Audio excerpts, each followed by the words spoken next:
ಬ್ರಹ್ಮಣಸ್ಪದ ಶೃಣ್ವನ್ನೋತಿಭಿಃ ಸೇದಸಾದರಂ. ಓಂ ಮಹಾಗಣಪತಯೇ ನಮಃ. ಓಂ ಪ್ರಣಾದೇವಿ ಸರಸ್ವತಿ ವಾಜೇಭಿರ್ವಾಜಿನೀವತಿ ಧೀರಾಮವಿತ್ರವತು. ಆನೋ ದಿವೋ ಬೃಹತ ಪರ್ವತಾದ ಸರಸ್ವತಿ ಯಜತಾ ಗಂತು ಯಜ್ಞಂ. ಓಂ ವಾಗ್ದೇವ್ಯೈ ನಮಃ. ಓಂ ಗುರು ಬ್ರಹ್ಮ ಗುರುರ್ವಿಷ್ಣು ಗುರುದೇವೋ ಮಹೇಶ್ವರ ಗುರು ಸಾಕ್ಷಾತ್ ಪರಬ್ರಹ್ಮ ತಸ್ಮೈ ಶ್ರೀ ಗುರವೇ ನಮಃ. ಓಂ ವೇದಮಾತಾ ನಮಸ್ತುಭ್ಯಂ ವರದೆ ಕಾಮರೂಪಿಣಿ ವಿದ್ಯಾರಂಭಂ ಕರಿಷ್ಯಾಮಿ ಸಿದ್ಧಿರ್ಭವತು ಮೇ ಸದಾ. ಇವತ್ತು ನಾವು ಮಹಾನಾರಾಯಣ ಉಪನಿಷತ್ತಿನ ಗಾಯತ್ರಿ ಮಂತ್ರಗಳಿದೆ. ಈಗ ಮಹಾನಾರಾಯಣನ ವಿಷ್ಟಿನ ನೋಡಿದ್ವಿ, ಅದರದ್ದೇ ಒಂದು ಭಾಗ ಗಾಯತ್ರಿ ಮಂತ್ರ. ಇದು ಆಲ್ರೆಡಿ ಎಲ್ರಿಗೂ ಪಾಠ ಆಗಿದೆ. ಇದರಲ್ಲಿ ನಾವು ಇವತ್ತು ಗಾಯತ್ರಿ ಮಂತ್ರದ ಬಗ್ಗೆ ಇದು ಯಾವ ರೀತಿ ಅನ್ನೋದನ್ನು ಕೆಲವು ವಿಚಾರಗಳನ್ನು ತಿಳ್ಕೊಳ್ಳೋಣ. ಅದಕ್ಕೆ ಮುಂಚೆ ಆ ಗಾಯತ್ರಿ ಮಂತ್ರಗಳು ಯಾವುದು ಅದನ್ನು ಒಮ್ಮೆ ಪಠನ ಮಾಡಿಬಿಡ್ತೀನಿ. ಆಂ ಪುರುಷಸ್ಯ ವಿದ್ಮ ಸಹಸ್ರಾಕ್ಷಸ್ಯ ಮಹಾದೇವಸ್ಯ ಧೀಮಹಿ ತನ್ನೋ ರುದ್ರ ಪ್ರಚೋದಯಾತ್. ತತ್ಪುರುಷಾಯ ವಿದ್ಮಃ ಮಹಾದೇವಾಯ ಧೀಮಹಿ ತನ್ನೋ ರುದ್ರ ಪ್ರಚೋದಯಾತ್. ತತ್ಪುರುಷಾಯ ವಿದ್ಮಃ ವಕ್ರತುಂಡಾಯ ಧೀಮಹಿ ತನ್ನೋ ದಂತಿ ಪ್ರಚೋದಯಾತ್. ತತ್ಪುರುಷಾಯ ವಿದ್ಮಃ ಚಕ್ರತುಂಡಾಯ ಧೀಮಹಿ ತನ್ನೋ ನಂದಿ ಪ್ರಚೋದಯಾತ್. ತತ್ಪುರುಷಾಯ ವಿದ್ಮಃ ಮಹಾಸೇನಾಯ ಧೀಮಹಿ ತನ್ನಃ ಷಣ್ಮುಖಃ ಪ್ರಚೋದಯಾತ್. ತತ್ಪುರುಷಾಯ ವಿದ್ಮಃ ಸುವರ್ಣಭಕ್ಷಾಯ ಧೀಮಹಿ ತನ್ನೋ ಗರುಡ ಪ್ರಚೋದಯಾತ್. ವೇದಾತ್ಮದಾಯ ವಿದ್ಮಃ ಹಿರಣ್ಯಗರ್ಭಾಯ ಧೀಮಹಿ ತನ್ನೋ ಬ್ರಹ್ಮ ಪ್ರಚೋದಯಾತ್. ನಾರಾಯಣಾಯ ವಿದ್ಮಃ ವಾಸುದೇವಾಯ ಧೀಮಹಿ ತನ್ನೋ ವಿಷ್ಣು ಪ್ರಚೋದಯಾತ್. ವಜ್ರನಖಾಯ ವಿದ್ಮಃ ತೀಕ್ಷ್ಣದಗ್ಗಸ್ಟ್ರಾಯ ಧೀಮಹಿ ತನ್ನೋ ನಾರಸಿಂಹ ಪ್ರಚೋದಯಾತ್.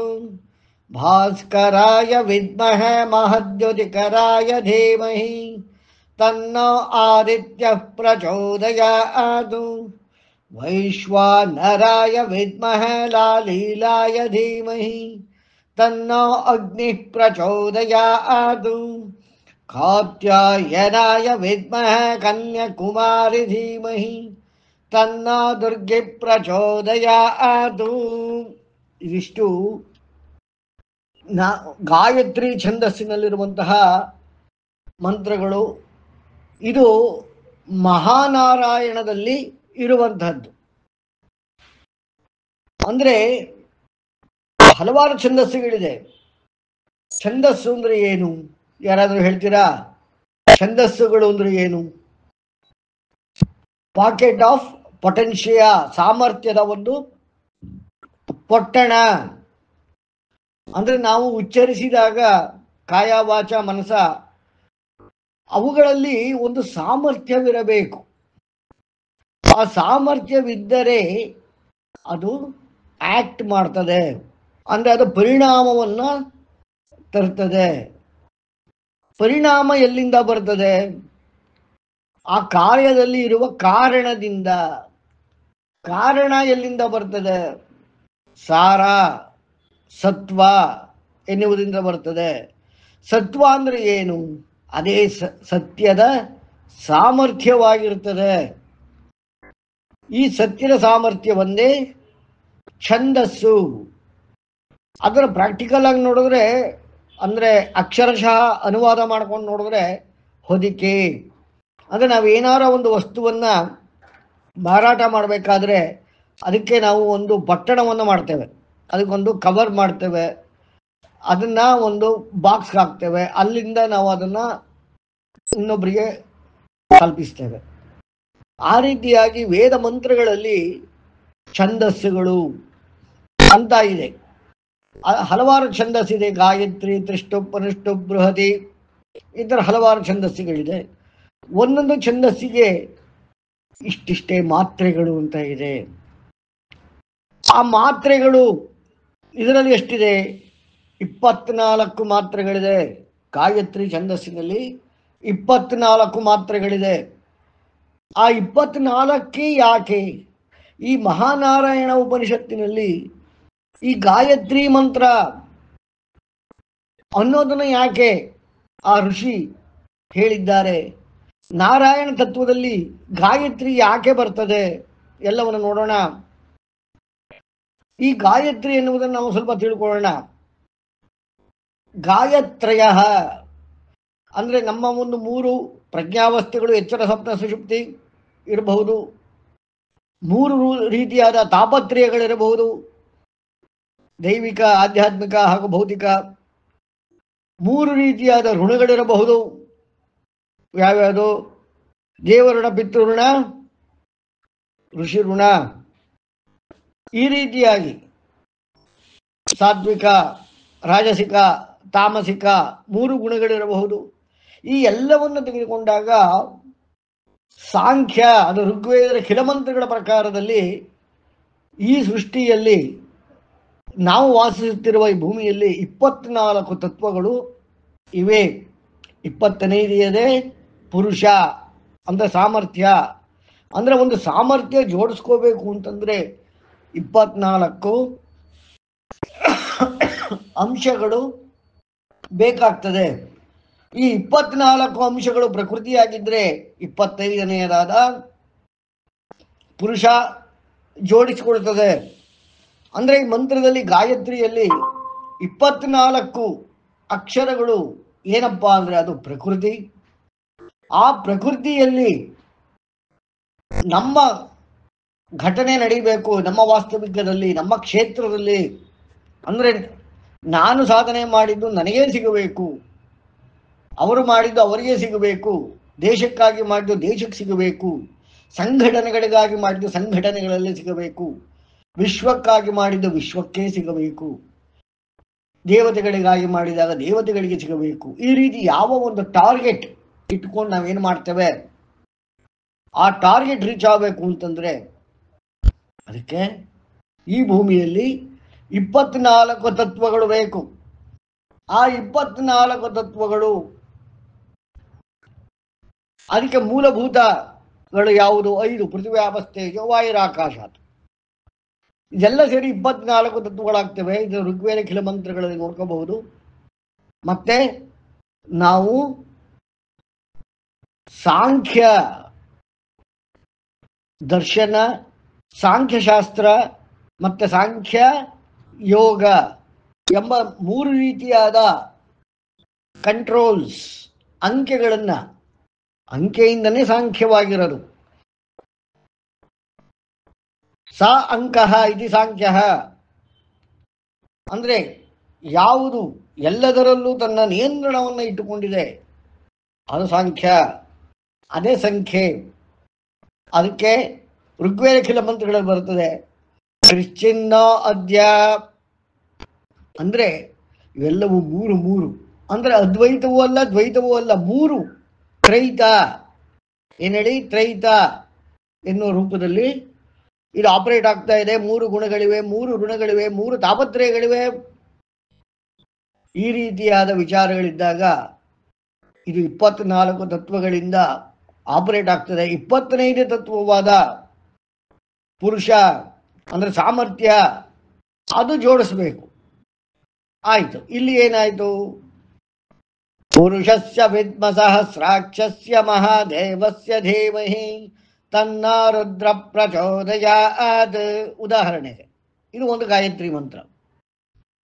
ಇದು ಗಾಯತ್ರಿ ದೇವತೆಗಿರುವ ಮಂತ್ರವಲ್ಲ, ಗಾಯತ್ರಿಯನ್ನು ಉಪಯೋಗಿಸಿಕೊಂಡು ನಾವು ಪ್ರಯೋಗ ಮಾಡಿ ಸಾಧಿಸಿಕೊಳ್ಳಬಹುದಾದಂತಹ ಮಂತ್ರ. ಈ ಮಂತ್ರದಲ್ಲಿ 24 ಅಕ್ಷರಗಳಿವೆ. ಆ 24 ಅಕ್ಷರಗಳ ಪ್ರಯೋಗವಾದಾಗ 20ನೇದಾದ ಪೊಟೆನ್ಷಿಯ, ಸಾಮರ್ಥ್ಯ ಅನ್ನೋದು ಸತ್ಯದಿಂದ ರಿಲೀಸ್ ಆಗ್ತದೆ. ಅದರಿಂದ ಸಾರ ಜನರೇಟ್ ಆಗ್ತದೆ, ಸಾರದಿಂದ ಕಾರಣ ಬರ್ತದೆ, ಆ ಕಾರಣ ಕಾರ್ಯದಲ್ಲಿ ಪ್ರವರ್ತಿತಗೊಂಡು ಪರಿಣಾಮದಲ್ಲಿ ನಮಗೆ ಸಿಗ್ತದೆ. ಅಂದರೆ ಗಾಯತ್ರಿ ಎನ್ನುವ ಒಂದೇ ಛಂದಸ್ಸಿನ ಪ್ರಕಾರದಲ್ಲಿ ಇಲ್ಲಿ ಹಲವಾರು ಮಂತ್ರಗಳಿದೆ. ಈಗ ನಾನು ಅದನ್ನು ಪಠಣ ಮಾಡದೆ, ಅದೇ ಥರ ವಿಶ್ವಾಮಿತ್ರ ಗಾಯತ್ರಿ ಎನ್ನುವುದು ಬಹಳ ಪ್ರಖ್ಯಾತ. ಓಂ ಭೋರ್ಭವತ್ಸುವಃ ತತ್ಸವಿದುವರೆಣ್ಯಂ ಭರ್ಗೋ ದೇವಸ್ಯ ಧೀಮಹಿ ಯೋ ಯೋ ನ ಪ್ರಚೋದಯಾತ್. ಅದು ಒಂದು ವಿಶ್ವಾಮಿತ್ರ ಗಾಯತ್ರಿ. ಅಂದರೆ ವಿಶ್ವಾಮಿತ್ರನು ಆ ಗಾಯತ್ರಿ ಎಂಬ ಛಂದಸ್ಸನ್ನು ಉಪಯೋಗಿಸಿ ಈ ಜಗತ್ತಿಗೆ ಕೊಟ್ಟಂತಹ ಒಂದು ಧೀಶಕ್ತಿಯ ಅನಾವರಣಕ್ಕೋಸ್ಕರ ಸೂರ್ಯನನ್ನು ನಾವು ಕೇಳಿಕೊಳ್ಳುವಂತಹದ್ದು, ಇದನ್ನು ನಾವು ನೋಡಿದ್ದೇವೆ. ಅದೇ ರೀತಿಯಾಗಿ ನಾರಾಯಣದಲ್ಲಿ ಇಷ್ಟೆಲ್ಲ ಇದೆ. ಇಲ್ಲಿ ಗಾಯತ್ರಿಯನ್ನೇ ಯಾಕೆ ಉಪಯೋಗಿಸಿದ್ದಾರೆ ಅಂತ ನಾನು ಹೇಳಿದೆ. 24 ತತ್ವ. ಇದಕ್ಕೆ ಒಂದು ಇತಿಹಾಸ ಇದೆ. ಈ ಋಷಿಗಳು ಬಹಳ ಹಿಂದೆ ಎಲ್ಲವನ್ನು ಅರಿಯುವುದಕ್ಕಾಗಿ ಮೊದಲು ತ್ರಿಷ್ಟುಪ್ ಉಪಯೋಗಿಸಿದರು, ಬೃಹತಿ ಉಪಯೋಗಿಸಿದರು, ಅನುಷ್ಟುಪ್ ಉಪಯೋಗಿಸಿದರು, ಜಗತಿ ಉಪಯೋಗಿಸಿದರು. ಆದರೆ ಅವುಗಳು ಯಾವುವೇ ಸತ್ಯದ ಸಾಮರ್ಥ್ಯವನ್ನು ತರಲಿಕ್ಕೆ ಆಗಲಿಲ್ಲ. ಆಗ ಕೂತು ಆಲೋಚಿಸಿ ಪ್ರಯೋಗಗಳನ್ನು ಮಾಡಿ ಋಷಿಗಳು 24 ತತ್ವಗಳನ್ನು ಸರಿಯಾಗಿ ಅರ್ಥ ಮಾಡಿಕೊಂಡು 24 ತತ್ವಗಳು ಆಕ್ಟ್ ಆದರೆ ಮಾತ್ರ ಎಲ್ಲವೂ ಸರಿಯಾಗ್ತದೆ ಅಂತ ಹೇಳಿ 24 ತತ್ವಗಳಿಗೆ ಅನ್ವಯವಾಗುವಂತಹ, ಅದರಿಂದ ಸಾಮರ್ಥ್ಯವನ್ನು ಹಿಡಿಯಬಲ್ಲಂತಹ ಒಂದು ಛಂದಸ್ಸನ್ನು ಕಂಡುಹಿಡಿದರು. ಅದೇ ಗಾಯತ್ರಿ. ಆ ರೀತಿ ಒಂದು ಗಾಯತ್ರಿಯನ್ನು ಮಾಡಿದಾಗ ಅದು ಋಷಿಗಳಿಗೆ ಒಂದು ಪ್ರಾಡಕ್ಟನ್ನು ತಂದುಕೊಡ್ತು. ಪ್ರಾಡಕ್ಟ್ ಯಾವುದು? ತಪಸ್ಸು. ತಪಸ್ಸು ಅನ್ನೋ ಒಂದು ಸಲಕರಣೆಯನ್ನು ಒದಗಿಸಿತು, ಒಂದು ದಾರಿಯನ್ನು ತೋರಿಸಿಕೊಟ್ಟಿತು, ಒಂದು ಮೆಥಡ್ ಅನ್ನೋದನ್ನ ಬ್ರಹ್ಮಲೋಕದಿಂದ, ಸತ್ಯಲೋಕದಿಂದ ಋಷಿಗಳಿಗೆ ದಯಪಾಲಿಸಿತು. ಇದು ಗಾಯತ್ರಿ ಛಂದಸ್ಸಿನ ಮಹಿಮೆ. ಅಂದರೆ ಗಾಯತ್ರಿ ಛಂದಸ್ಸಿನನ್ನು ಉಪಯೋಗಿಸಿದಂತಹ ಋಷಿಗಳು, ಪ್ರಯೋಗಿಸಿದಂತಹ ಋಷಿಗಳಿಗೆ ಅದು ಸತ್ಯಲೋಕದಿಂದ ತಪಸ್ಸನ್ನುವುದನ್ನು, ಒಂದು ಜ್ಞಾನವನ್ನು ತಂದುಕೊಟ್ಟಿತು. ಕೇಳಿ ಪ್ರಫುಲ್ಲತಾ ಅವರೇ. ಸರ್, ಇಲ್ಲಿ ಗಾಯತ್ರಿ ಅಂತಾನೆ ಯಾಕೆ ಇದು ಹೇಳಿದ್ರು ಸರ್? ಅದೇ ನಾನು ಹೇಳಿದ್ನಲ್ಲ, ಅಂದ್ರೆ ನಾವು ತಿಳ್ಕೊಂಡಿರೋ ಹಾಗೆ ಗಾಯತ್ರಿ ಅಂದ್ರೆ ಒಂದು ದೇವಿ ಹೆಸರು ಇರ್ಬೋದು ಅಥವಾ ಶಕ್ತಿಯ ಹೆಸರು ಇರ್ಬೋದು ಅಂತ. ಕರೆಕ್ಟ್, ಶಕ್ತಿನೇ ಅದು, ಅದಕ್ಕೊಂದು ರೂಪ ಕೊಟ್ಟಿದ್ದೇವೆ. ಆದರೆ ಗಾಯತ್ರಿ ಅಂದ್ರೆ ಏನು? ನಮ್ಮಲ್ಲಿ 3 ರೀತಿಯಾದ ಪ್ರಜ್ಞೆಗಳಿದೆಯಲ್ಲ, ಎಚ್ಚರ, ಸ್ವಪ್ನ, ಸುಷುಪ್ತಿ.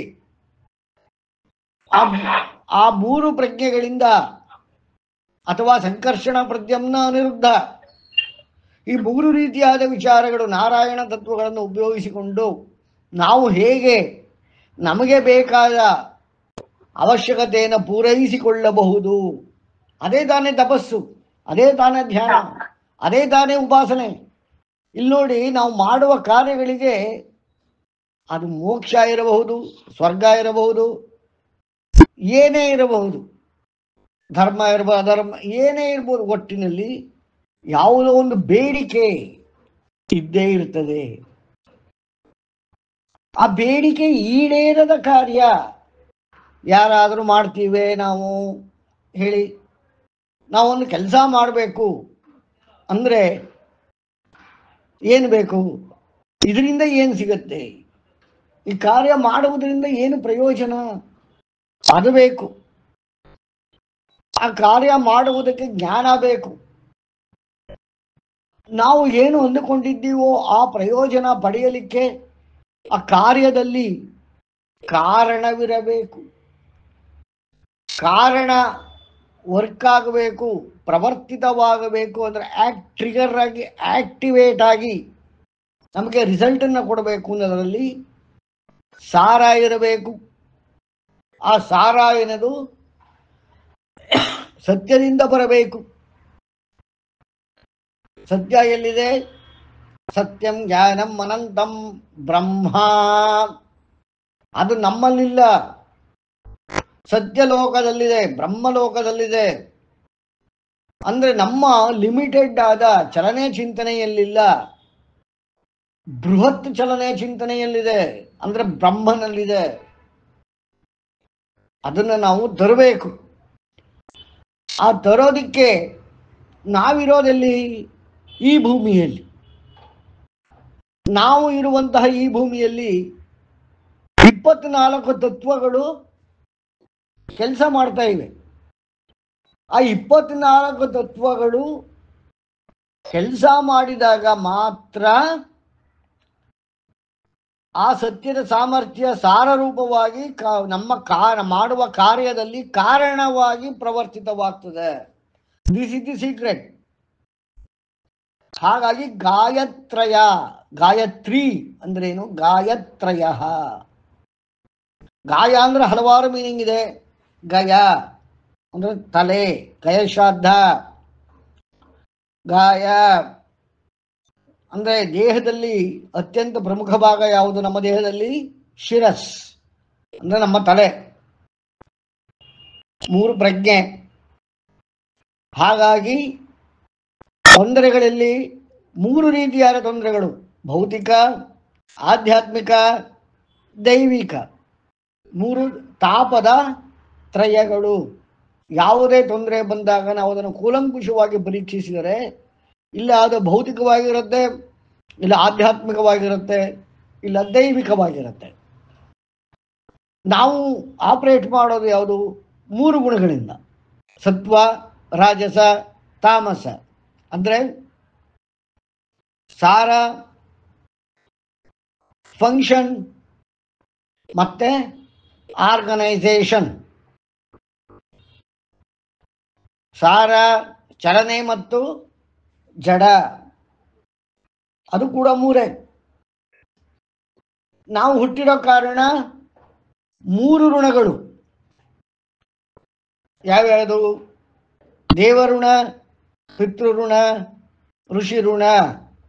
ಪಿತೃಗಳಿಂದ ನಾವು ನಮ್ಮ ತಂದೆ ತಾಯಿಯಿಂದ ಜಗತ್ತಿಗೆ ಬಂದಿದ್ದೇವೆ. ಋಷಿ ಋಣದಿಂದ ನಾವು ಜ್ಞಾನವನ್ನು ಸಂಪಾದನೆ ಮಾಡ್ತೇವೆ ಋಷಿಗಳಿಂದ. ದೇವತೆಗಳಿಂದ ನಾವು ನಮ್ಮ ಜೀವನವನ್ನು ನಡೆಸ್ತೇವೆ, ಬೇಕು ಬೇಡಗಳನ್ನು ಮಾಡ್ತೇವೆ. ಈ ಥರ ನೋಡಿದಾಗ ಇದು ಒಂದಲ್ಲ, ಎಲ್ಲ 3. ಈ 3ಗಳಿಂದ 24 ತತ್ವದ ಸೃಷ್ಟಿ.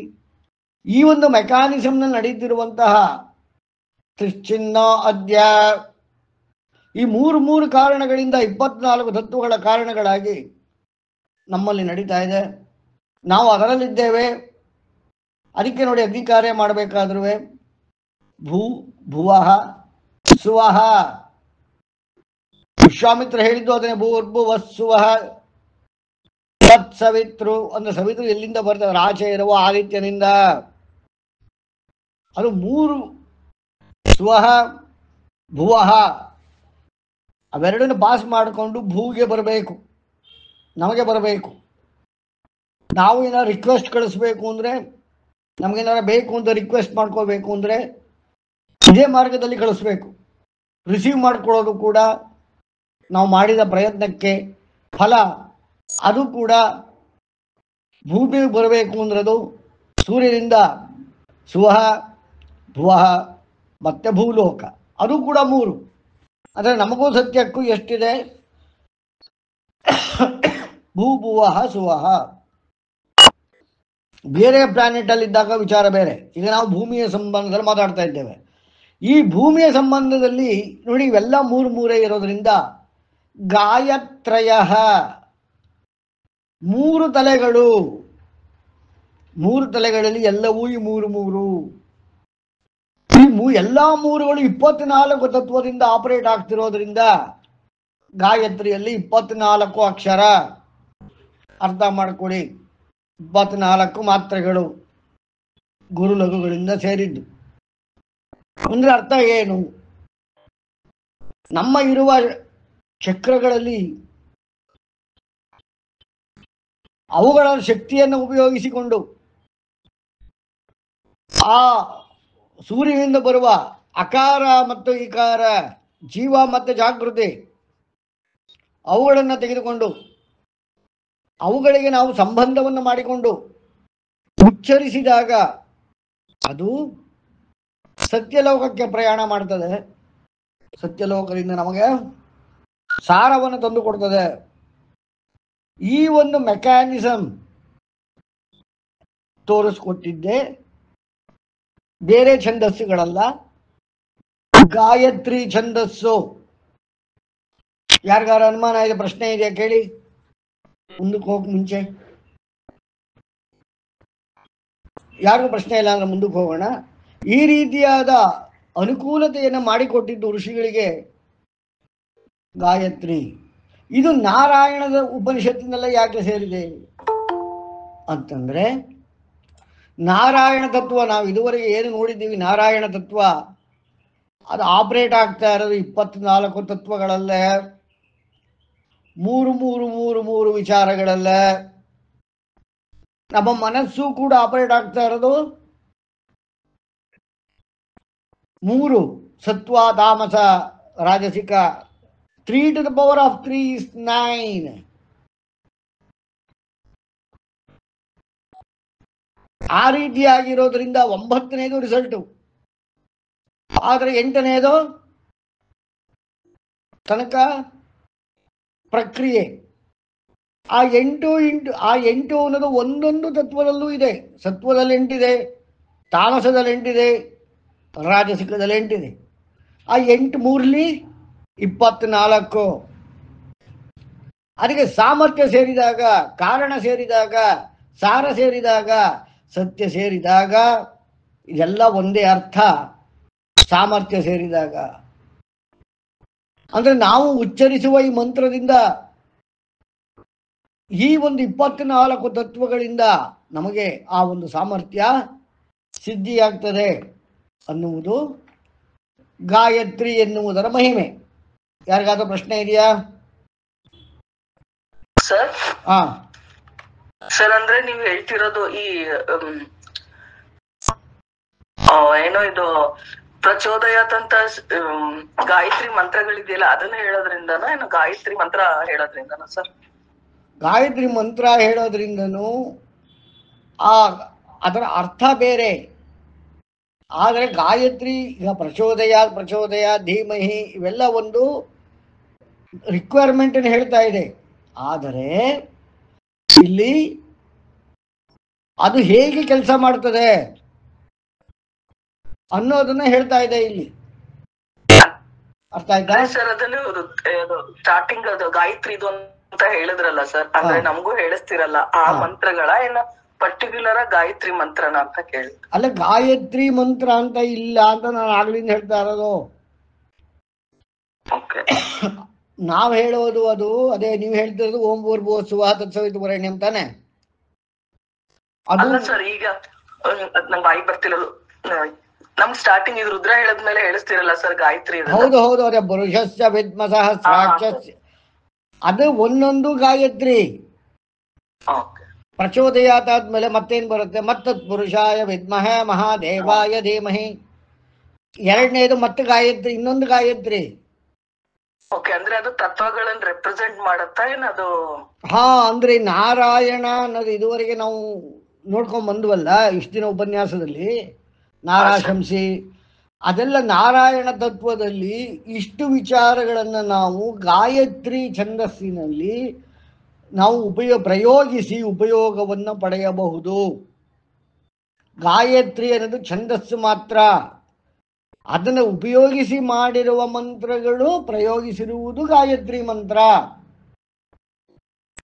ಅರ್ಥ ಆಯ್ತೆ? ಗಾಯತ್ರಿ ಮಂತ್ರ ಅಂತಿಲ್ಲ, ಗಾಯತ್ರಿ ಛಂದಸ್ಸನ್ನ ಉಪಯೋಗಿಸಿ. ಈ ನಾಳೆ ನೀವು ತಪಸ್ ಮಾಡಿ ನೀವು ಯಾವುದೋ ಒಂದು ವಿಚಾರವನ್ನ ಧರೆಗಿಳಿಸಿ ಅದರ ಪ್ರಯೋಜನವನ್ನು ಕಂಡು ಮತ್ತೊಬ್ಬರಿಗೆ ಪ್ರಯೋಗಕ್ಕಾಗಿ ಅದನ್ನು ಸಿದ್ಧ ಮಾಡಿ ಕೊಟ್ಟಾಗ ಅದು ನೀವು ಮಾಡಿರೋದು ಗಾಯತ್ರಿ ಮಂತ್ರವಾಗುತ್ತೆ.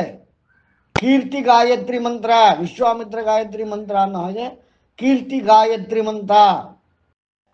ಅದನ್ನೇ ಅಲ್ವೇ ದೂರ್ವಾಸ 5 ಮಂತ್ರಗಳನ್ನ ಅನುಷ್ಠಾನಿಸಿ ಕುಂತಿಗೆ ಕೊಟ್ಟದ್ದು, ಅದರಿಂದ ಅವಳು ಮಕ್ಕಳನ್ನು ಪಡೆದದ್ದು. ಅಂದ್ರೆ ಅರ್ಥ ಏನು? ಆ ಸಾಮರ್ಥ್ಯವನ್ನ ಕುಂತಿಗೆ ಕೊಟ್ಟ.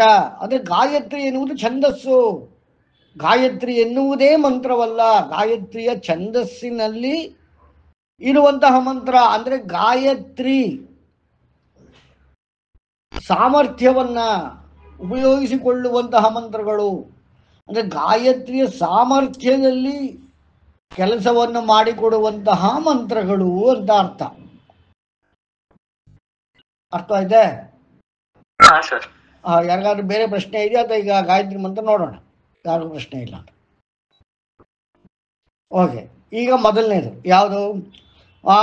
ವರುಷಸ್ಯ ವಿದ್ಮ ಸಹಸ್ರಾಕ್ಷಸ್ಯ ಮಹಾದೇವಸ್ಯ ಧೀಮಹಿ ತನ್ನ ರುದ್ರ ಪ್ರಚೋದಯಾತ್.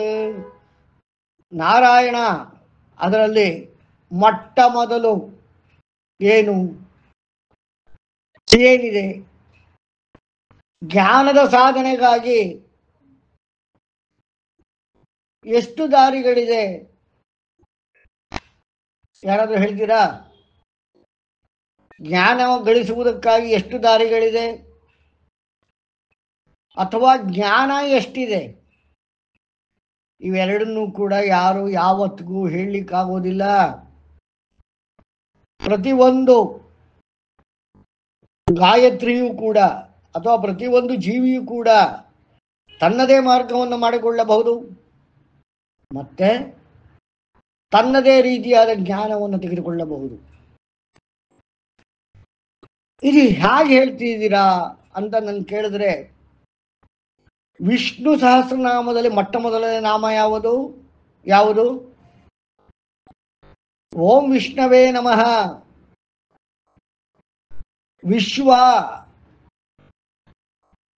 ವಿಶ್ವ ಎನ್ನುವುದು ಮೊಟ್ಟ ಮೊದಲು. ವಿಶ್ವ ಎಂದರೆ ಏನು? ಯಾರಾದ್ರೂ ಹೇಳ್ತೀರಾ? ವಿಶ್ವ ಅಂದ್ರೇನು? ವಿಶ್ವ ಅಂದ್ರೆ ಯೂನಿವರ್ಸ್ ಅಂತ ಹೇಳ್ಬೋದಲ್ಲ? ಅದು ನಾವು ಇಂಗ್ಲಿಷ್ ಟ್ರಾನ್ಸ್ಲೇಟ್ ಮಾಡಿದ್ರೆ ಅಂದ್ರೆ ಪೂರ್ತಿ ಜಗತ್ತು ಸರ್. ಜಗತ್ತು ವಿಶ್ವದಲ್ಲಿದೆ. ಲೋಕ, ಜಗತ್ತು, ಪ್ರಪಂಚ ಎಲ್ಲ ವಿಶ್ವದಲ್ಲಿದೆ. ಹಾಗಾದರೆ ವಿಶ್ವ ಅಂದ್ರೆ ಏನು? ಯಾವುದು ವಿಶ್ವ? ಇದನ್ನ ನಾವು ಯಾವ ಲ್ಯಾಂಗ್ವೇಜ್ ಅಲ್ಲಾಗ್ಲಿ, ಟ್ರಾನ್ಸ್ಲೇಟ್ ಮಾಡ್ಕೊಂಡಾಗ್ಲಿ, ಸಾಹಿತ್ಯದಿಂದಾಗಲಿ ಇದನ್ನು ತಿಳ್ಕೊಳ್ಳಿಕ್ಕೆ ಸಾಧ್ಯವಿಲ್ಲ. ಇದು ಕೇವಲ ವೇದ ಮಂತ್ರಗಳನ್ನ ತಿಳಿದುಕೊಳ್ಳಲಿಕ್ಕೆ ಸಾಧ್ಯ. ವಿಶ್ವ ಎಂದರೆ ಮೊಟ್ಟ ಮೊದಲ ಸೃಷ್ಟಿ ಫ್ರಮ್ ಪರಮಾತ್ಮ. ಯಾವುದು ವಿಶ್ವ?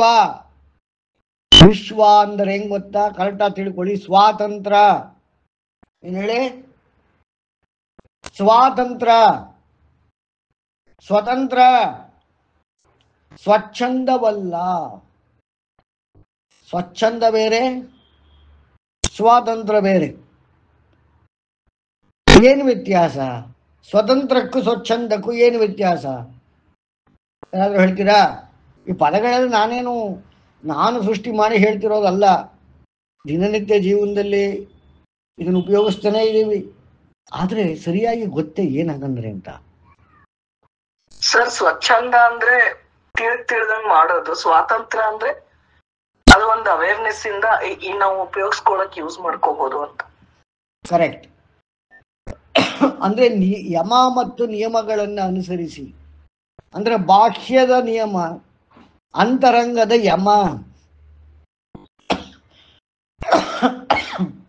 ಸಾರಿ, ಬಾಹ್ಯದ ನಿಯಮ, ಅಂತರಂಗದ ಯಮ, ಇವುಗಳಿಗೆ ಅನುಸಾರವಾಗಿ ನಮ್ಮ ಇಚ್ಛೆಯನ್ನು ಪ್ರಕಟಪಡಿಸಿ ಅದನ್ನು ಸಾಕಾರಗೊಳಿಸಿಕೊಳ್ಳುವುದು ಸ್ವಾತಂತ್ರ್ಯ. ಹಾಗಾದಾಗ ನಿಯಮ ಮತ್ತೆ ಯಮ ಅಂದ್ರೆ ಏನಾಯ್ತು? ಈಗ ಹಂತ ಹಂತವಾಗಿ ಕರೆಕ್ಟಾಗಿ ತಿಳ್ಕೋಬೇಕು ನಾವು. ಇವೆರಡನ್ನು ಅನುಸರಿಸಿ ನಮ್ಮ ಇಚ್ಛೆಯನ್ನು ಸಂಪೂರ್ಣಗೊಳಿಸಿಕೊಳ್ಳುವಿಕೆ. ಹಿರಣ್ಯಕಶಿಪುನು ವರ ಕೇಳ್ದ, ಸಿಕ್ಕಿತು. ಪ್ರಹ್ಲಾದನು ಕೇಳ್ದ, ಸಿಕ್ಕಿತು. ಆದರೆ ನಾವು ಹಿರಣ್ಯಕಶಿಪುವನ್ನ ರಾಕ್ಷಸ, ಪ್ರಹ್ಲಾದ ನನ್ನ ಭಕ್ತ ಅಂತ ಕರೀತೇವೆ. ಆದರೆ ಹಿರಣ್ಯಕಶಿಪು ಇದೇ ನಾರಾಯಣನಿಗೆ ಚಾಲೆಂಜ್ ಮಾಡೋದಕ್ಕೆ ಮುಂಚೆ ಏನು ಮಾಡ್ದ? ತಪಸ್ಸು ಮಾಡಿದ. ಯಾರನ್ನ ಕುರಿತು? ಬ್ರಹ್ಮನನ್ನು ಕುರಿತು. ಎಷ್ಟು ಕಾಲ ಮಾಡಿದ? 1000 ವರ್ಷ ಮಾಡಿದ. ನಂತರ ಅವನಿಗೆ ಫಲ ಲಭಿಸಿತು. ಅವನ ಇಚ್ಛೆ ಅವನಿಗೆ ಸಿಕ್ತು. ಅಂದ್ರೆ ಏನು ಮಾಡ್ದ ಹಿರಣ್ಯಕಶಿಪು? ತಪಸ್ಸು ಮಾಡಿದ ಅಂದ್ರೆ ಏನರ್ಥ? ನಿಯಮ ಮತ್ತೆ ಯಮಗಳನ್ನ ಪಾಲಿಸಿದ. ಅಂದರೆ ಸ್ವಚ್ಛಂದ ಮಾಡಲಿಲ್ಲ, ಸ್ವತಂತ್ರವಾದ ಸ್ವಾತಂತ್ರ್ಯತೆಯಲ್ಲಿ ತನ್ನ ಇಚ್ಛೆಯನ್ನು ಪರಿಪೂರ್ಣಗೊಳಿಸಿದ. ಆದರೆ ಅದರ ಉಪಯೋಗವನ್ನ ಸ್ವಚ್ಛಂದಕ್ಕೆ ಮಾಡಿಕೊಂಡ. ಆಗ ಅವನ ನಾಶವಾಯಿತು. ಅದೇ ಪ್ರಹ್ಲಾದ ಯಮ ನಿಯಮಗಳ ಪ್ರಕಾರವೇ ಆ ನಾರಾಯಣನನ್ನ, ಆ ಪರಮಾತ್ಮನನ್ನ ಧರೆಗಿಳಿಸಿದ. ಅವನು ಸ್ವತಂತ್ರವನ್ನೇ ಉಪಯೋಗಿಸಿಕೊಂಡ. ಆದರೆ ಅವನು ಸ್ವಚ್ಛಂದಕ್ಕೆ ಜಾರಲಿಲ್ಲ. ಇದೇ ಸತ್ಯ. ಹರಿಶ್ಚಂದ್ರ ಯಮ ನಿಯಮಗಳಿಗೆ ಬದ್ಧನಾಗಿದ್ದ ಅಂತ ಹೇಳೋದೇ ಸತ್ಯ. ಸತ್ಯ ಹರಿಶ್ಚಂದ್ರ ಅಂದ್ರೆ ಅರ್ಥ ಏನು? ಅವನು ಹರಿಶ್ಚಂದ್ರ ಸತ್ಯವಂತನೇ ಆಗಿದ್ದ ಅಂದ್ರೆ ಅರ್ಥ ಏನು?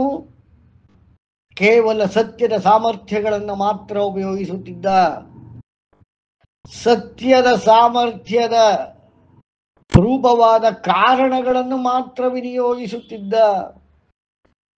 ತಾನು ಮಾಡುವ ಯಾವುದೇ ಇಚ್ಛೆ, ಕಾಮ, ಕರ್ಮಗಳಲ್ಲಿ ಆ ಸತ್ವದಿಂದ ಬಂದಂತಹ ಕಾರಣಕ್ಕೆ ಬೇಕಿರುವಂತಹ ಕಾರ್ಯಗಳನ್ನು ಮಾತ್ರ ಮಾಡುತ್ತಿದ್ದ. ಎಷ್ಟೇ ಕಷ್ಟ ಬರಲಿ, ಕಾರ್ಪಣ್ಯ ಬರಲಿ, ಅವನು ಸತ್ಯವನ್ನು ಬಿಡಲಿಲ್ಲ. ಅಂದ್ರೆ ಅರ್ಥ ಏನು? ಯಮ ನಿಯಮಗಳನ್ನು ಮೀರಲಿಲ್ಲ. ಬಾಹ್ಯದಲ್ಲಾಗಲಿ ಅಂತರಂಗದಲ್ಲಾಗಲಿ ಮೀರಲಿಲ್ಲ.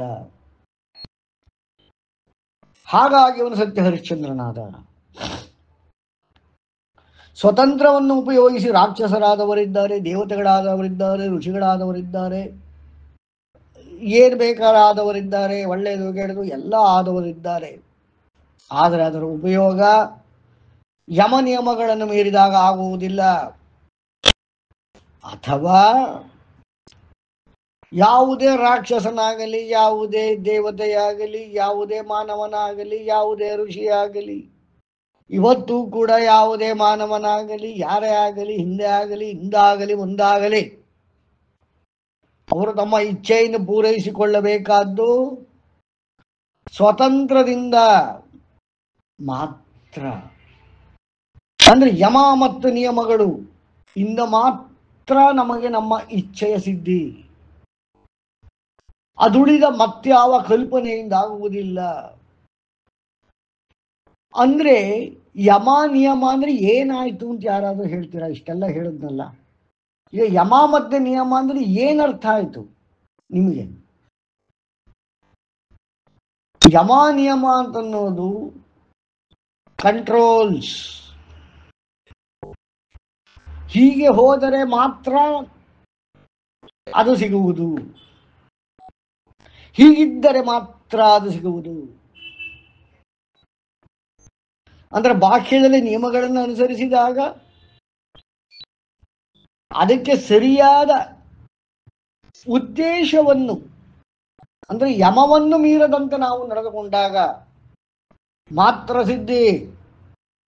ಹಾಗಾಗಿ ಇಂಥದೇ ರಾಕ್ಷಸರು, ನಾವು ಎಂಥದೇ ತೊಂದರೆ ಮಾಡಿರುವವರು, ಮಾಡುತ್ತಿರುವವರು, ಯಾರನ್ನೇ ತೆಗೆದುಕೊಳ್ಳಿ, ಅವರ ಕೆಪಾಸಿಟಿ ಹೇಗೆ ತಗೊಂಡ್ರು ಅಂದ್ರೆ ಅವರು ನಿಯಮ ಮತ್ತು ಯಮ ಇವುಗಳನ್ನ ಅನುಸರಿಸಿದರು. ಬೇರೆ ಮಾರ್ಗವೇ ಇಲ್ಲ, ಬೇರೆ ಉದಾಹರಣೆಯೇ ಇಲ್ಲ. ಹೇಳಿ ಪ್ರಫುಲ್ಲತ್ ಅವರೇ. ಸರ್ ಇಲ್ಲಿ ನಿಯಮ ಅಂದ್ರೆ ರೂಲ್ಸ್ ಆಗುತ್ತೆ ಸರ್. ಹೌದು, ರೂಲ್ಸ್ ಅದನ್ನ ಫಾಲೋ ಮಾಡೋದು. ಬಟ್ ಯಮ ಅಂದ್ರೆ ಅರ್ಥ ಉದ್ದೇಶ ಆಗಿಲ್ಲ ಸರ್. ಉದ್ದೇಶ ಉದ್ದೇಶ. ಓಕೆ. ನಾವು ಮಾಡುತ್ತಿರುವ ಉದ್ದೇಶ ಯಮ ಧರ್ಮವಾಗಿರಬೇಕು. ಸರ್ ಹಾಗಿದ್ರೆ ಈಗ ಅಸುರರೆಲ್ಲ ಅವ್ರು ಮಾಡ್ತಾರಲ್ಲ ಸರ್, ಅವ್ರದೇ ಈಗ ಉದ್ದೇಶ ಸರಿ ಇರಲ್ಲ ಸರ್. ಅವ್ರು ಹೇಗ್ ಇಲ್ಲ, ಸಿಗುತ್ತೆ ಸರ್ ಅದು? ಅವರು ನಂತರ ಸ್ವಚ್ಛಂದಕ್ಕೆ ಕೆಟ್ಟ ಉದ್ದೇಶ ಬಳಸಿದ್ರು. ಆದರೆ ಗಳಿಸಬೇಕಾದರೆ ತಪಸ್ಸು ಮಾಡಿದರು ತಾನೆ. ಅಂದ್ರೆ ಆ ದೇವತೆಗಳನ್ನ ಸೋಲಿಸಲಿಕ್ಕೆ ಆ ದೇವತೆಗಳ ಕುರಿತಾಗಿ ಉಪಾಸನೆ ಮಾಡಿದರಲ್ವೇ ಸರ್. ಹಾಗಿದ್ರೆ ಈಗ ದೇವತೆಗಳಿಗೆಲ್ಲ ಅಂದ್ರೆ ಅವ್ರಿಗೆಲ್ಲಾರು ಗೊತ್ತಿರುತ್ತಲ್ಲ ಸರ್, ಈಗ ಯಾವ ಇದಕ್ಕೋಸ್ಕರ ಉದ್ದೇಶಕ್ಕೋಸ್ಕರ ಮಾಡ್ತಾರೆ ಇವರು ಅಂತ ಹೇಳ್ಬಿಟ್ಟು. ಆದರೆ ಅವರು ಪರಮಾತ್ಮನನ್ನು ಮೀರಿಲ್ಲ. ದೇವತೆಗಳು ಪರಮಾತ್ಮ ಏನ್ ಹೇಳಿದ್ದಾನೆ, ಏನು ರೂಲ್ಸ್ ಮಾಡಿದ್ದಾನೆ, ಯಾರು ಯಮ ನಿಯಮವನ್ನು ಪಾಲಿಸುತ್ತಾರೆ ಅವರು ಕೇಳಿದ್ದನ್ನು ಕೊಡ್ಬೇಕು, ಅಷ್ಟೇ ನಿನ್ನ ಕೆಲಸ. ಬ್ರಹ್ಮ ಬಂದ ತಲೆ ಚಚ್ಕೊಂಡ ಕೊಟ್ಟ, ನಾರಾಯಣ ಬಂದ ಸರಿ ಮಾಡ್ದ. ಓಕೆ. ಅಂದ್ರೆ ಅವ್ರು ಕೊಡೋದಿರುತ್ತೆ, ಕೊಡ್ತಾರೆ, ಆಮೇಲೆ ಅದ್ರ ಫಲ ಅವ್ರಿಗೆ ಸಿಕ್ಕೇ ಸಿಗುತ್ತೆ. ಅಲ್ಲ, ಕೊಡೋದಿರುತ್ತೆ, ಕೊಡ್ಬೇಕು ಅಂತ ಕೊಡಬಾರ್ದು ಅಂತಾನೆ ಕೂತಿದ್ದ ಬ್ರಹ್ಮ. ಹಿರಣ್ಯಕಶಿಪುವಿಗೆ ಕೊಡಬಾರ್ದು ಅಂತಾನೆ ಕೂತಿದ್ದ. ಆದ್ರೆ ಅವನ ಯಮ ಮತ್ತು ನಿಯಮಗಳ ತಪಸ್ಸು ಬ್ರಹ್ಮಲೋಕವನ್ನೇ ಸುಡಕ್ ಶುರು ಮಾಡ್ತು, ಜಗತ್ತನ್ನೇ ಸುಡಕ್ ಶುರು ಮಾಡ್ತು. ವಿಧಿ ಇಲ್ಲದೆ ಬಂದು ಕೊಟ್ಟ. ಕೊಡ್ಬೇಕು ಮುಂಚೆನೆ ಗೊತ್ತು, ಕೊಟ್ರಿ ಇವನೇನ್ ಮಾಡ್ತಾನೆ ಅಂತ ಗೊತ್ತು. ಅದೇ ಶಿವ ಭಸ್ಮಾಸುರನಿಗೆ ವರ ಕೊಟ್ಟ. ನಂತರ ಏನಾಯ್ತು, ಶಿವನೇ ಓಡೋದ. ಇದೆಲ್ಲ ಓದ್ತೀವಿ ತಾನೆ. ಬಟ್ ಕೊಡಬಾರ್ದು ಅಂತ ಹಂಗಿದ್ರಿ ಯಾಕೆ ಕೊಟ್ರು, ಯಾವ ತರ ಯೋಚನೆ ಮಾಡಿದೀರಾ? ಆನ್ಸರ್ ಸಿಕ್ಕಿಲ್ಲ. ಪರಮಾತ್ಮ ಮಾಡಿರುವ ರೂಲ್ಸ್ ಇದು, ಋತ, ಋಗ್ವೇದ ಋತ ಅಂತ ನಾನು ಹೇಳ್ತಾ ಇರೋದು. ಯಮ ನಿಯಮಗಳನ್ನು ಪಾಲಿಸಿದವನಿಗೆ ಅವನು ಇಚ್ಛಿಸಿದ ಫಲ ದೊರಕಲೇಬೇಕು. ಅದರ ಉಪಯೋಗ ಮಾಡುವಾಗ ತಪ್ಪು ಸರಿಗಳು ಮಾಡಿದರೆ ಅದಕ್ಕೆ ನಿವಾರಣೆ ನಾರಾಯಣ ಮಾಡಬೇಕು. ಬ್ರಹ್ಮ ಕೊಡು, ಶಿವ ಕೊಡು, ಪಾಪ ನಾರಾಯಣ ಬಂದು ಸರಿ ಮಾಡು.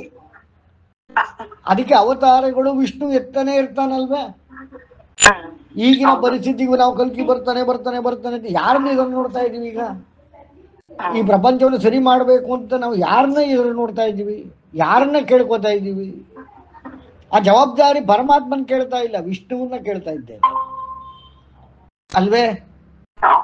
ಅಂದ್ರೆ ಇದರ ಅರ್ಥ ಏನು, ವೇದದಲ್ಲಿ ಅರ್ಥ ಏನು ಅಂತಂದ್ರೆ ಯಮ ನಿಯಮಗಳನ್ನು ಪಾಲಿಸಲೇಬೇಕು, ಗಳಿಸಬೇಕು ಎಂದರೆ ಹಿರಣ್ಯಕಶಿಪು ತನ್ನ ಅರಮನೆಯನ್ನು ಬಿಟ್ಟ, ಏಕಾಂಗಿಯಾಗಿ ಒಂಟಿ ಕಾಲಲ್ಲಿ ನಿಂತು ತಪಸ್ಸು ಮಾಡಿದ. ಅವನು ಮಾಡಿದ ಸಾವಿರಾರು ವರ್ಷಗಳ ತಪಸ್ಸು ಅಂದ್ರೇನು? ಯಮ ಮತ್ತು ನಿಯಮಗಳ ಪಾಲನೆ ಅಲ್ವೇ? ಯಮ ಯಾವುದು? ಓಂ ನಮೋ ಬ್ರಹ್ಮದೇವಾಯ ನಮಃ, ಅದೇ ಯಮ. ಮಾಡುವ ತಪಸ್ಸು ಅದೇ ನಿಯಮ. ಹಾಗಾಗಿ ಬ್ರಹ್ಮ ಬರಲೇಬೇಕಾಯ್ತು. ಇದೇ ರಾವಣ ಕೇಳಿದಕ್ಕೆ ಆತ್ಮಲಿಂಗ ಕೊಡಬೇಕಾಯ್ತು ಅಲ್ವೇ? ಅಂದ್ರೆ ಪರಮಾತ್ಮ ದೇವತೆಗಳಿಗೂ ರಿಸ್ಟ್ರಿಕ್ಟ್ ಮಾಡಿಯಾನೆ. ಯಾರು ಯಮ ಮತ್ತು ನಿಯಮವನ್ನು ಪಾಲಿಸುತ್ತಾರೆ ಅವರಿಗೆ ಕೊಡುವುದನ್ನು ಕೊಡಲೇಬೇಕು. ಇಲ್ಲದೆ ಬ್ರಹ್ಮ ಬರೋ ಅವಶ್ಯಕತೆ ಇಟ್ಟಿಲ್ಲ. ನೀನಾರ ತಪಸ್ ಮಾಡ್ಕೊಂಡು ಎಷ್ಟಾರ ಮಾಡ್ಕೊಂಡು ಕೊಡೋದಿಲ್ಲ ಅಂತ ಕೂತಿದ್ರೆ ಅದಾಗಲಿಲ್ಲ. ಅದನ್ನ ಸರಿಯಾಗಿ ಓದ್ಕೊಳ್ಳಿ, ಆಮೇಲೆ ಅದು ಸ್ವಚ್ಛಂದ. ಅಂದ್ರೆ ಇದರ್ಥ ಏನು? ಪರಮಾತ್ಮನ ಮೊಟ್ಟ ಮೊದಲ ಸೃಷ್ಟಿ ಯಾವುದು? ಸ್ವತಂತ್ರ. ಆ ಸ್ವತಂತ್ರದಿಂದ ನಮ್ಮ ತಲೆಯಲ್ಲಿ ಬರುವುದು ಯಾವುದು? ಸ್ವಚ್ಛಂದ. ಯಾರಿಗೆ ಏನು ಬೇಕು ಅದನ್ನು ಗಳಿಸುವಂತಹ, ಯಾರಿಗೆ ಯಾವ ಇಚ್ಛೆ ಇದೆ ಅದನ್ನು ಗಳಿಸುವಂತಹ ಮಾರ್ಗವನ್ನ, ಆಯಾಮವನ್ನ, ಭೂಮಿಕೆಯನ್ನ ಮೊದಲು ಸಿದ್ಧ ಮಾಡಿದ ಪರಮಾತ್ಮ. ಅದನ್ನ ಏನಂತ ಕರಿತೀವಿ? ವಿಶ್ವಾಯ ನಮಃ. ವಿಷ್ಣು ಸಹಸ್ರನಾಮದ ಮೊದಲನೇ ಓಂ ದರಿದಾಸ ಭುವನೇ ಶ್ರೇಷ್ಠಂ ಪೂನದಂ ವಾ ಓದತೇನ ಹೇಳಲ್ವೇ ಬೃಹತಿ ಶಾಸ್ತ್ರದಲ್ಲಿ? ಅಂದ್ರೆ ಮೊಟ್ಟ ಮೊದಲ ಸೃಷ್ಟಿ ಏನಾಯ್ತು? ಏನೂ ಆಗಲಿಲ್ಲ. ಮೊಟ್ಟ ಮೊದಲ ಸೃಷ್ಟಿಯಾಗಿದ್ದು ಸ್ವತಂತ್ರ ಆಯ್ತು. ಸ್ವತಂತ್ರದಲ್ಲಿ ಏನೆಲ್ಲ ಅವೈಲಬಿಲಿಟೀಸ್ ಇದೆ ಯಾರಾದ್ರೂ ಹೇಳ್ತೀರಾ? ಸ್ವತಂತ್ರ ಅಂದ್ರದು ಇನ್ಫಿನಿಟಿ ಅಲ್ವೇ? ಅಸಂಖ್ಯಾತ ಅಲ್ವೇ? ಅಂದ್ರೆ ಅದಕ್ಕೇನಾದ್ರೂ ಇಷ್ಟೇ ಅಂತ ಮಿತಿ ಇದ್ರೆ, ಯಾವುದೇ ಮಿತಿ ಇದ್ರೆ ಸ್ವತಂತ್ರ ಅಂತ ಕರಿತೀವಿ? ಉತ್ತರ ಕೊಡಿ ಯಾರಾದರೂ. ಸ್ವತಂತ್ರ ಅಂದ್ರೆ ಏನು? ನಮಗೆ ಬೇಕಾದ್ದನ್ನು ಗಳಿಸಿಕೊಳ್ಳುವುದೇ ಸ್ವತಂತ್ರವಲ್ಲವೇ? ಹೌದು ಸರ್. ನಾವು ಹಾವಾಗಿರಬಹುದು, ರಾಕ್ಷಸನಾಗಿರಬಹುದು, ಗ್ರಹವಾಗಿರಬಹುದು, ಮಣ್ಣಾಗಿರ್ಬೋದು, ಕಲ್ಲಾಗಿರ್ಬೋದು, ಮಾನವನಾಗಿರ್ಬೋದು, ಯಾರೇ ಏನೇ ಆಗಿರ್ಬೋದು, ದೇವತೆ ಆಗಿರಬಹುದು, ರಾಕ್ಷಸನಾಗಿರ್ಬೋದು, ಬ್ರಹ್ಮ ಆಗಿರ್ಬೋದು, ವಿಷ್ಣು ಆಗಿರ್ಬೋದು, ಶಿವ ಆಗಿರಬಹುದು. ಶಿವ ಯಾಕೆ ತಪಸ್ ಮಾಡ್ತಿರ್ತಾನೆ? ಬ್ರಹ್ಮ ಯಾಕೆ ಸೃಷ್ಟಿ ಮಾಡ್ತಿರ್ತಾನೆ? ವಿಷ್ಣು ಯಾಕೆ ಸದಾ ಸ್ಥಿತಿಗಾಗಿ ತಲೆ ಕೆಡಿಸ್ಕೊತಾನೆ? ವೈ? ಅವರು ಯಮ ಮತ್ತೆ ನಿಯಮವನ್ನು ಪಾಲಿಸುತ್ತಿದ್ದಾರೆ. ಅವರು ಕೂಡ ಯಮ ಮತ್ತೆ ನಿಯಮವನ್ನು ಪಾಲಿಸುತ್ತಿದ್ದಾರೆ. ಇದಕ್ಕೆ ದಾರಿಗಳೆಷ್ಟು? ಇದಕ್ಕೆ ಬೇಕಾಗಿರುವ ಜ್ಞಾನವೆಷ್ಟು? ಯಾರಾದ್ರೂ ಹೇಳ್ತೀರಾ? ಇನ್ಫಿನಿಟೀಸ್. ಹಾ, ನಾನು ಡಿಕ್ಲೇರ್ ಮಾಡ್ತಾ ಇದ್ದೇನೆ, ಜ್ಞಾನಕ್ಕ ಅಂದ್ರೆ ನಮ್ಮ ಇಚ್ಛೆಯ ಪೂರೈಕೆಗಾಗಿ, ನಮ್ಮ ಅಂದ್ರೆ ಈ ಸೃಷ್ಟಿಯಲ್ಲಿರೋ ಯಾವುದೇ ಯಾರೇ ಏನೇ ಎಂಥದೇ ಸ್ತ್ರೀ ಪುರುಷ ನಪುಂಸಕ ಎಂಥದೇ ಏನೇ ಅಂಡರ್ ದಿಸ್ ವಿಶ್ವ, ಯಾವುದಕ್ಕೆ ಏನೇ ಬೇಕಾದರೂ ಗಳಿಸಿಕೊಡುವಂತಹ, ತನ್ನ ಇಚ್ಛೆಯನ್ನು ಪೂರೈಸಿಕೊಳ್ಳುವಂತಹ ಮಾರ್ಗಗಳು, ಜ್ಞಾನಗಳು, ಸಾರಗಳು, ಕಾರ್ಯಗಳು, ದ್ವಾರಗಳು, ಸಂಬಂಧಿಸಿದ ಸತ್ಯಗಳು ಎಲ್ಲವೂ ಎಷ್ಟಿರತ್ತೆ ಅಂತಂದ್ರೆ ಅನಂತ. ಹಾಗಾಗಿ ಬ್ರಹ್ಮನಿಗೆ ಏನ್ ಕರೀತಾರೆ? ಸತ್ಯಂ ಜ್ಞಾನಂ ಅನಂತಂ. ಬ್ರಹ್ಮ ಅಂದ್ರೆ ಏನು? ಸತ್ಯ, ಜ್ಞಾನ, ಅನಂತ. ಅಂದರೆ ಆ ಪರಮಾತ್ಮವು ವಹಿಸಿಕೊಟ್ಟಿರುವ ಸೃಷ್ಟಿಯ ಜವಾಬ್ದಾರಿಯನ್ನು ಹೊತ್ತಿರತಕ್ಕಂತಹ ಬೃಹತ್ ಚಲನೆ ಮತ್ತು ಚಿಂತನೆ, ಅದು ಮೊಟ್ಟ ಮೊದಲು ಏನ್ ಕೊಡಬೇಕು? ತಾನು ಮುಂದೆ ಸೃಷ್ಟಿ ಮಾಡುವ ಬ್ರಹ್ಮಾಂಡಕ್ಕೆ ಸ್ವತಂತ್ರವನ್ನ ಕೊಡಬೇಕು. ಆ ಸ್ವತಂತ್ರಕ್ಕೇನು ಬೇಕು? ಕಾರ್ಯ ಬೇಕು. ಕಾರ್ಯ ಫಲಿತಾಂಶ ಕೊಡಬೇಕು ಅಂದ್ರೆ ಏನ್ ಮಾಡಬೇಕು? ಕಾರಣ ಇರಬೇಕು. ಕಾರಣ ಅಂದ್ರೆ ಏನಾಗಬೇಕು? ಕಾರಣ ಪ್ರವರ್ತಿತವಾಗಿ ಫಲಿತಾಂಶವನ್ನು ತರಬೇಕು ಅಂದ್ರೆ ಏನಾಗಬೇಕು? ಅದರಲ್ಲಿ ಸಾರವಿರಬೇಕು. ಸಾರ ಇರಬೇಕು ಅನ್ನೋದು ಏನಾಗಿರಬೇಕು? ಅದು ಸಾಮರ್ಥ್ಯವಾಗಿರಬೇಕು, ಸಮರ್ಥವಾಗಿರಬೇಕು. ಆ ಸಾಮರ್ಥ್ಯ ಏನಾಗಿರಬೇಕು? ಸತ್ಯವಾಗಿರಬೇಕು. ಇದೆಲ್ಲವನ್ನ ತಿಳಿದುಕೊಳ್ಳುವುದಕ್ಕೇನು ಬೇಕು? ಜ್ಞಾನ ಬೇಕು. ಸತ್ಯಂ ಜ್ಞಾನಂ. ಇದು ಎಷ್ಟಿದೆ? ಅನಂತಂ ಬ್ರಹ್ಮ, ಅನಂತವಾಗಿದೆ, ಆದಿ ಇಲ್ಲ, ಅಂತ್ಯ ಇಲ್ಲ. ಇದು ಒಂದು ಬ್ರಹ್ಮನ ಕತೆ. ಈ ತರ ಅಸಂಖ್ಯಾತ ಅನಂತ ಕೋಟಿ ಬ್ರಹ್ಮಾಂಡಗಳಿವೆ. ಅನಂತ ಕೋಟಿ ಬ್ರಹ್ಮರಿದ್ದಾರೆ. ಒಂದೊಂದು ಬ್ರಹ್ಮರಲ್ಲೂ ಒಂದೊಂದು ಬ್ರಹ್ಮವೂ ಕೂಡ ಸತ್ಯ, ಜ್ಞಾನ, ಮತ್ತೆ ಅನಂತ ಎಂಬುದೇ ಆಗಿದೆ. ಇದಕ್ಕೆ ಮಾರ್ಗಗಳೆಷ್ಟು? ಅಸಂಖ್ಯ, ಅನಂತ. ಆ ಬ್ರಹ್ಮನ ಜನನದಿಂದ ಬ್ರಹ್ಮನ ಮರಣದ ತನಕ ಅವಕಾಶಗಳು ಅನಂತ. ಸ್ವತಂತ್ರ ಅಂದ್ರೆ ಏನು? ಇಚ್ಛೆಯನ್ನು ಪೂರೈಸಿಕೊಳ್ಳುವಂತಹ ಅವಕಾಶ. ಯಾರಿಗಾದ್ರೂ ಪ್ರಶ್ನೆ ಇದ್ರೆ ಇಲ್ಲೇ ಕೇಳಬೇಕು. ನಮ್ಮ ಮುಂದಕ್ಕೆ ಹೋಗ್ತಾ ನಿಮಗೆ ಮತ್ತೆ ಬಸಲ್ಲಾಗಬಾರ್ದು. ಸ್ವತಂತ್ರ ಅಂದ್ರೆ ಏನು? ಅವಕಾಶ. ಅವಕಾಶ ಅಂದ್ರೆ ಏನು? ಯಾರಾದ್ರೂ ಹೇಳಿ. ಅವಕಾಶ ಅಂದ್ರೆ ಏನು? ಅದೇ ಕರೆಕ್ಟ್, ಅದೇ ಆಕಾಶ. ಆಕಾಶವೇ ಮೊಟ್ಟ ಮೊದಲ ಭೂತ. ಆ ನಮ್ಮ ಇಚ್ಛೆಯು ಅಥವಾ ಯಾವುದೇ ಒಂದರ ಇಚ್ಛೆಯು ಅದಕ್ಕೆ ಅವಕಾಶ ದೊರೆತಾಗ, ಅದಕ್ಕೆ ಅವಕಾಶ ದೊರೆಯುವ ಸ್ಥಳ ಯಾವುದು? ಆಕಾಶ. ಸೈನ್ಸಲ್ಲಿ ಹೇಳುವ ಸ್ಪೇಸ್ ಅನ್ನೋದು ಒಂದು ಅವಕಾಶದ ಒಂದು ಅಂಶವೇ ವಿನಃ ಎಕ್ಸಾಕ್ಟ್ ಆಗಿ ಸ್ಪೇಸ್ ಅಂತ ನಾವು ಸೈನ್ಸಲ್ಲಿ ಹೇಳೋದೇ ಆಕಾಶ ಅಲ್ಲ. ಇಟ್ ಈಸ್ ಎಕ್ಸಾಕ್ಟ್ಲಿ ದ ಅವಕಾಶ. ಅವಕಾಶ ಅಂದ್ರೇನು? ಯಾರಿಗೆ ಏನು ಬೇಕು ಅದನ್ನು ಪಡೆಯುವಂತಹ ಸಾಧ್ಯತೆ. ಈ ಒಂದು ಆಯಾಮವೇ ಯಾವುದು? ಸ್ವತಂತ್ರ. ಈ ರೀತಿಯಾದ ಸ್ವತಂತ್ರ ನಾವು ನಮ್ಮ ಬ್ರಹ್ಮನಿಂದ ಹೊಂದಿದ್ದೇವೆ. ಆ ರೀತಿ ಅನಂತ ಕೋಟಿ ಬ್ರಹ್ಮಾಂಡಗಳಿವೆ. ಅವೆಲ್ಲದಕ್ಕೂ ಕೊಟ್ಟಿರುವಂತಹ ಅವಕಾಶ ಏನು?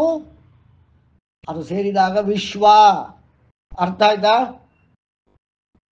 ಒಂದು ಬ್ರಹ್ಮನಲ್ಲೇ ಸತ್ಯಂ ಜ್ಞಾನಂ ಅನಂತಂ ಇದೆ. ಈ ಥರ ಸತ್ಯಂ ಜ್ಞಾನಂ ಅನಂತಂ ಅನ್ನೋ ಅವಕಾಶಗಳು ಅನಂತವಾಗಿದೆ. ಈ ಎಲ್ಲ ಅನಂತ ಸತ್ಯ, ಅನಂತ ಜ್ಞಾನ, ಅನಂತಗಳು ಇರುವಂತಹ ಅನಂತ ಬ್ರಹ್ಮಾಂಡಗಳನ್ನು ಒಳಗೊಂಡಿರುವುದೇ ಆ ಪರಮಾತ್ಮ ತತ್ವ. ಈ ರೀತಿಯಾಗಿ ಅನಂತಗಳನ್ನು ಕೊಟ್ಟಿರುವತಕ್ಕಂತಹ ಸ್ವಾತಂತ್ರ್ಯವನ್ನು ಕೊಟ್ಟಿರುವತಕ್ಕಂತಹ, ಅಂದ್ರೆ ಅನಂತ ಅವಕಾಶಗಳನ್ನು ನೀಡಿರತಕ್ಕಂತಹ ನಮ್ಮ ಬ್ರಹ್ಮಾಂಡಕ್ಕೆ ನೀಡಿರತಕ್ಕಂತಹ ನಾರಾಯಣ ತತ್ವ ಅದು ನೋಡ್ಕೋತದೆ ನಮ್ಮ ಇಚ್ಛೆ ಪೂರೈಕೆ ಹೇಗೆ. ಯಮ ನಿಯಮಗಳನ್ನು ಪಾಲಿಸಿದರೆ ತಗೋ, ಫಿನಿಶ್. ಆಮೇಲೆ ಅದರ ಉಪಯೋಗ ನಮ್ಮ ಇಷ್ಟ. ಅದರಲ್ಲಿ ಪಾಪ ಪುಣ್ಯ ಹಾಳು ಮೂಡು ಅಥವಾ ಬಾಬಾ ಕೊಟ್ಟಿರೋದಕ್ಕೆ ಸರಿ ಮಾಡೋದಕ್ಕೆ ಅವನೇ ಬರಬೇಕು, ಅದೆಲ್ಲ ಆಮೇಲೆ ಏನು ಪ್ರಶ್ನೆ. ಬಟ್ ಮೊಟ್ಟ ಮೊದಲು ಏನು ಕೊಟ್ಟಿದೆ? ಓಂ ವಿಶ್ವಾಯ ನಮಃ. ಸರಿ, ಕಟ್ಟಕಡೆಯದಾದ ವಿಷ್ಣು ಸಹಸ್ರನಾಮನ ಕಟ್ಟಕಡೆಯ ನಾಮ ಯಾವುದು? ಯಾರಾದ್ರೂ ಹೇಳ್ತೀರಾ?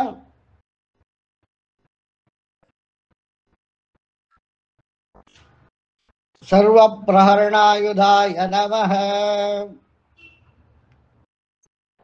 ಯಾವುದೇ ಎಲ್ಲ ಸ್ವತಂತ್ರವನ್ನು ಹರಣ ಮಾಡತಕ್ಕಂತಹ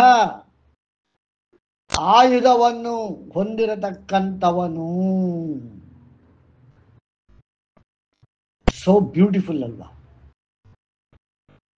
ಅಂದ್ರೆ ಸ್ವತಂತ್ರವನ್ನ ಕೊಟ್ಟೆ, ಅನಂತ ಅವಕಾಶವನ್ನ ಕೊಟ್ಟೆ, ಅದಕ್ಕೆ ಬೇಕಿರುವ ಅನಂತ ಜ್ಞಾನವನ್ನು ಕೊಟ್ಟೆ, ಅದಕ್ಕೆ ಬೇಕಿರುವ ಅನಂತ ಸತ್ಯವನ್ನು ಕೊಟ್ಟೆ. ಆದರೆ ನೀನೇನಾದರೂ ಎಲ್ಲವನ್ನು ಉಪಯೋಗಿಸಿ ಸ್ವಚ್ಛಂದಕ್ಕೆ ಹೋಗಿ ಯಮ ಮತ್ತು ನಿಯಮಗಳನ್ನು ಮೀರಿದ್ದೇ ಆದರೆ ಅದನ್ನು ವಾಪಸ್ ಕಿತ್ತುಕೊಳ್ಳಬಲ್ಲೆ. ಅರ್ಥ ಆಗ್ತಿದೆಯಾ? ವಿಷ್ಣು ಸಹಸ್ರನಾಮದ ಮೊದಲನೇನು? ಅದಕ್ಕೆ ವಿಷ್ಣು ಸಹಸ್ರನಾಮ, ಸ್ವತಂತ್ರದ ಸಹಸ್ರನಾಮ. ಸ್ವತಂತ್ರದ ಅಸಂಖ್ಯ ನಾಮ. ಮೊಟ್ಟ ಮೊದಲು ಓಂ ವಿಶ್ವಾಯ ನಮಃ. ಆದರೆ ಅವನು ಸಹಸ್ರಾಕ್ಷಸ್ಯ, ನೋಡಿ ಅರ್ಥ ಮಾಡ್ಕೊಳ್ಳಿ, ಸಹಸ್ರಶೀರ್ಷಂ ದೇವಂ,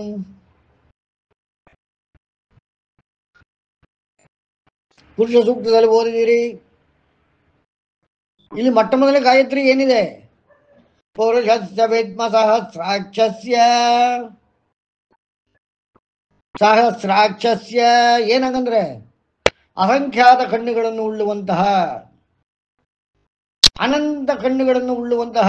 ವೇದದಲ್ಲಿ ಸಹಸ್ರ ಅಂದ್ರೆ ಸಾವಿರ ಅಂತನೂ ಅಂತಾರೆ, ಬಟ್ ಈ ಮಂತ್ರದಲ್ಲಿ ಅರ್ಥ ಅನಂತ ಅಂದ್ರೆ ಅನಂತ ಜ್ಞಾನ, ಅನಂತ ಸತ್ಯವನ್ನು, ಅಂದ್ರೆ ಅನಂತ ಅವಕಾಶಗಳನ್ನು ಕೊಟ್ಟಿರುವ ನಿನಗೆ ಯಮ ನಿಯಮಗಳನ್ನು ಪಾಲಿಸಿ ತೆಗೆದುಕೋ, ಯಮ ನಿಯಮಗಳನ್ನು ಮೀರಿದೆ ಅದನ್ನು ಉಪಯೋಗಿಸಿಕೋ. ಶ್ರುತಿ ಸ್ಮೃತಿ ಸದಾಚಾರ ಸತ್ಯಾತ್ಮ ಪ್ರೇಮಾತ್ಮನಃ, ಇದೆಲ್ಲ ಮೀರಬೇಡ. ಇವೆಲ್ಲವನ್ನು ಮೀರಿದಾಗ ಸರ್ವ ಪ್ರಹರಣಾಯುಧಾಯ ನಮಃ. ಕಟ್ಟ ಕಡೆದೇನು? ನೀ ಏನೇ ಅವಕಾಶನ ಕೊಟ್ಟಿದ್ದೀನಿ, ಏನೇ ಗಳಿಸ್ತೀಯ, ಯಮ ನಿಯಮಗಳನ್ನು ಮೀರಿದಾಗ ವಾರ್ನಿಂಗ್ ಕೊಡ್ತೀನಿ, ಎಲ್ಲ ಆಗತ್ತೆ. ಈಗ ಕಂಸನಿಗೆ ಮೊದಲೇ ವಾರ್ನಿಂಗ್ ಆಗಿತ್ತು, 8ನೇ ಶಿಶು ನಿನ್ ಕೊಲ್ಲುತ್ತೆ, ಸರಿ ಮಾಡ್ಕೋ ಅಂತ ಮಾಡ್ಕೊಂಡೆ. ಆ ಶಿಶು ಕೊಲ್ಲಕ್ಕೆ ಪ್ರಯತ್ನ ಮಾಡಿದ್ನೇ ವಿನಃ ತನ್ನನ್ನು ತಾನು ಸರಿ ಮಾಡ್ಕೊಳ್ಳಿಲ್ಲ. ಕಡೆಗೆ ಏನಾಯ್ತು ಎಲ್ರಿಗೂ ಗೊತ್ತಿದೆ, ಕಂಸನ ವಧೆ ಆಯ್ತು. ಇದ್ರ ಇತಿಹಾಸಗಳಲ್ಲಿ ನರಸಿಂಹನ ಅವತಾರವಾಯಿತು. ನೋಡಿ, ಆ ಹಿರಣ್ಯಕಶಿಪು ಎಂತಹ ಲಾಜಿಕಲ್ ಲಾಕ್ ಅಂದ್ರೆ ಪ್ಯಾರಡಾಕ್ಸ್.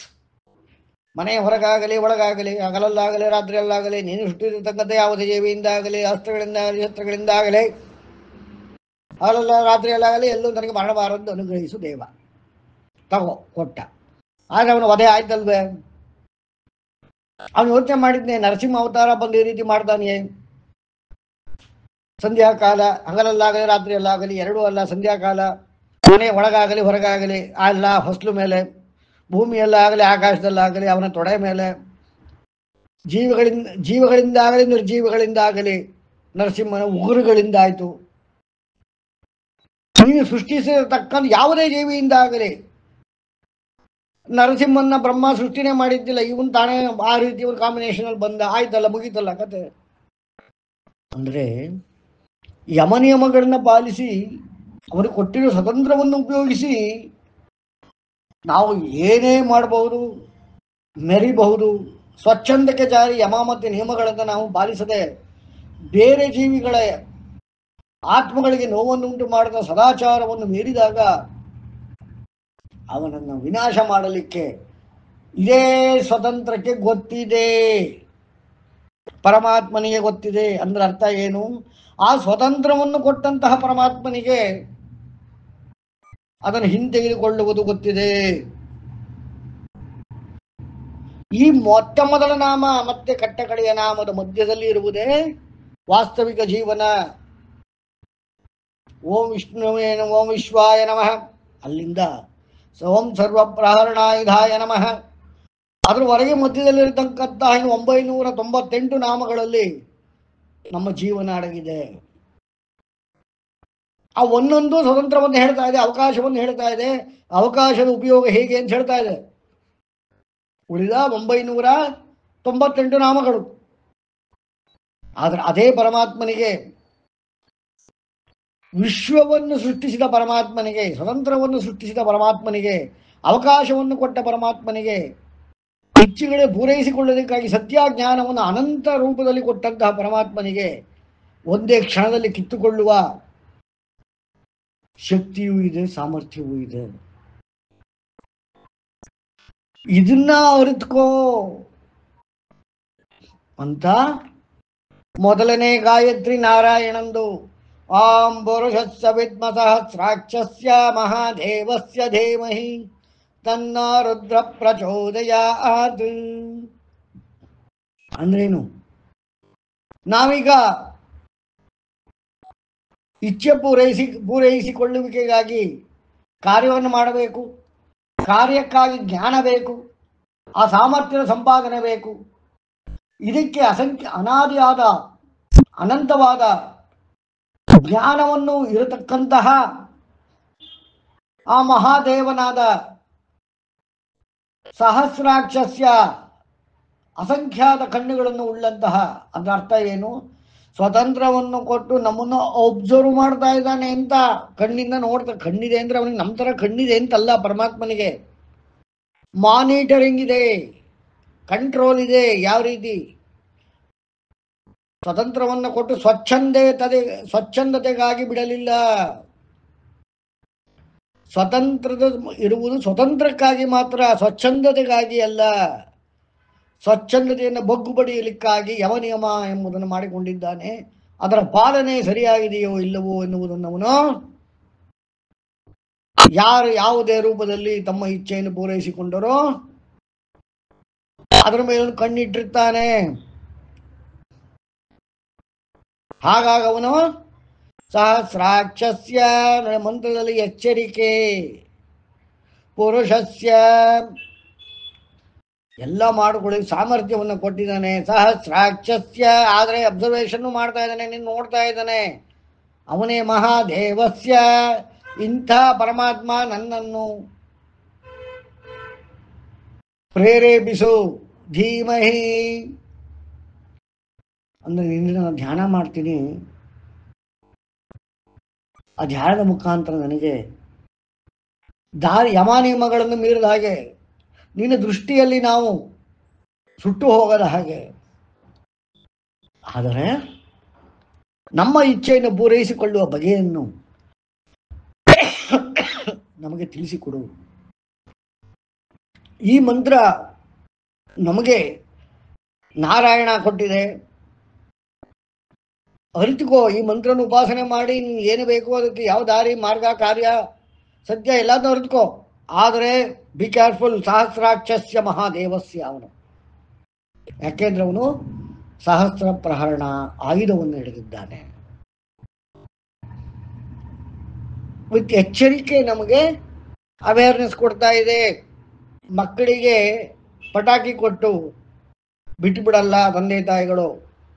ಜೋಪಾನ, ಖಾಲಿ ಚಪ್ಪಲಿ ಹಾಕೋ, ಊದ್ಗಡ್ಡೆ ಹಚ್ಕೋ, ಅದು ಹಚ್ಚು, ದೂರ ಇಡು ಮನೆಯಿಂದ. ಹಚ್ಚಿದ ಮೇಲೆ ದೂರ ಓಡ್ ಬಂದುಬಿಡು.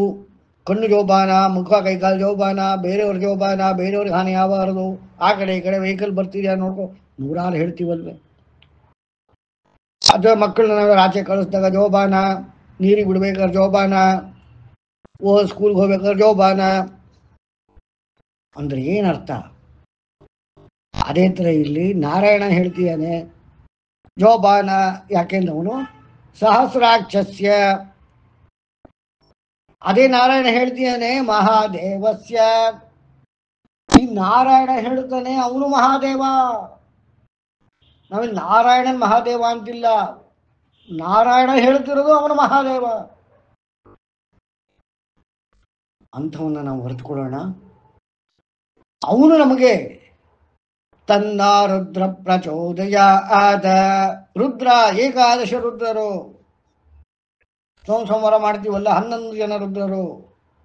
ಅಂದ್ರೆ ಮನುಷ್ಯನ ಆರ್ತನಾದ ಬೇಡಿಕೆ ಎನ್ನುವುದು 11 ಕ್ಯಾಟಗರಿ ಇರುತ್ತದೆ.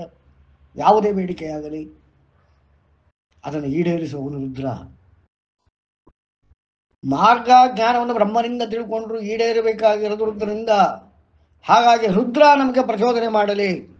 ಅದಕ್ಕೆ ನಾವು ರುದ್ರದಲ್ಲಿ ಹೇಳ್ತೀವಿ ಓಂ ನಮೋ ಭಗವತೆ ರುದ್ರಾಯ, ಓಂ ನಮಸ್ತೆ ರುದ್ರ ಮನ್ಯುವೆ. ಮನ್ಯುವೆ, ಮನ್ಯು ಅಂದ್ರೇನು? ಕೋಪ. ಓ ರುದ್ರ ನಮ್ಮ ಮೇಲೆ ಕೋಪ ಮಾಡ್ಕೋಬೇಡ ಅಂತ 2ನೇ ಮಂತ್ರ. 2ನೇ ಓಂ ನಮೋ ಭಗವತೆ ರುದ್ರಾಯ. ಫಸ್ಟ್ ಅವನಿಗೆ ಅಣ್ಣ ಅಂತ ನಮಸ್ಕಾರ ಮಾಡಿ ಮೊಟ್ಟ ಮೊದಲು ಏನು ಹೇಳ್ತಾ ಇದೀವಿ? ನೆಕ್ಸ್ಟ್ ಏನು ನಮಸ್ಕಾರ ಮಾಡಿದ ತಕ್ಷಣ ಏನು ಹೇಳ್ತೀವಿ? ನಿನ್ ಕೋಪ ಬಿಟ್ಬಿಡಪ್ಪ. ಅವನ ಕೋಪ ಯಾಕೆ? ನಾವು ಕೇಳುತ್ತಿರುವ ಇಚ್ಛೆ ಅದು ಯಮ ಮತ್ತು ನಿಯಮದಲ್ಲಿದೆಯೇ ಇಲ್ಲವೇ? ಅದಿಲ್ಲದಿದ್ದರೆ ಅವನು ನಮ್ಮನ್ನ ಕಷ್ಟಕ್ಕೆ ನೂಡ್ತಾನೆ, ನಮ್ಮ ಆರ್ಥತೆಯನ್ನು ಹೆಚ್ಚು ಮಾಡ್ತಾನೆ, ಅನಾರೋಗ್ಯ ಕೊಡ್ತಾನೆ, ದಾರಿದ್ರ್ಯವನ್ನು ಕೊಡ್ತಾನೆ. ಹಾಗಾಗಿ ಮೊಟ್ಟ ಮೊದಲ ಮಂತ್ರ ಏನು? ಪುರುಷಸ್ಯ ವಿದ್ಮಸ ಸ್ರಾಕ್ಷಸ್ಯ ಮಹಾದೇವಸ್ಯ ಧೀಮಹಿ ತನ್ನ ರುದ್ರ ಪ್ರಚೋದಯಾತ್. ಅಂದ್ರೆ ಯಾರು ನನ್ನನ್ನು ಪ್ರಚೋದನೆ ಮಾಡಬೇಕು? ಮಹಾದೇವ. ಅವನ ಸಾಮರ್ಥ್ಯ ನನಗೆ ಕೊಡ್ಲಿ, ಆದರೆ ಅವನ ಅಬ್ಸರ್ವೇಷನ್ ನಲ್ಲಿ ಇದೀನಿ ಅಂತ ತಿಳ್ಕೊಳ್ಳೋ, ಇದೀನಿ ಅಂತ ನನಗೆ ಗೊತ್ತಿದೆ, ಅದನ್ನ ತಿಳ್ಕೊಳ್ಳೋಣ. ಧೀಮಹಿ, ಅರಿವನ್ನು ಹೊಂದೋಣ, ಧ್ಯಾನಿಸೋಣ, ಧೀ ಚಕ್ಷುಷುವಿಂದ ನೋಡೋಣ. ಆದ್ರೆ ಕೇಳಬೇಕಾಗಿರಿ ಯಾರನ್ನ?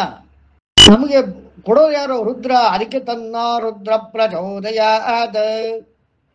ಆದ್ರೆ ಅದನ್ನು ಪಡೆಯುವಂತಹ ಭಾಗ್ಯ ರುದ್ರರಿಂದ ಬರ್ತದೆ.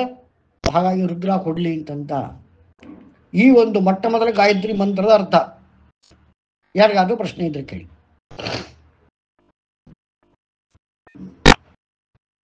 ಯಾರಿಗೂ ಪ್ರಶ್ನೆ ಇಲ್ಲ ಅಂತಂದ್ರೆ ಓಂ ಗಣಾನಾನ್ವಾ ಗಣಪತಿಂ ಭವಾಮಹೇ ಕವಿಂ ಕವೀನಾಮುಪಮಶ್ರವಸ್ತಮಂ ಜ್ಯೇಷ್ಠರಾಜಂ ಬ್ರಹ್ಮಣಾಂ ಬ್ರಹ್ಮಣಸ್ಪದಾನ್ ಶೃಣ್ವನ್ನೋತಿಭಿಃ ಸೇದಸಾದನಂ.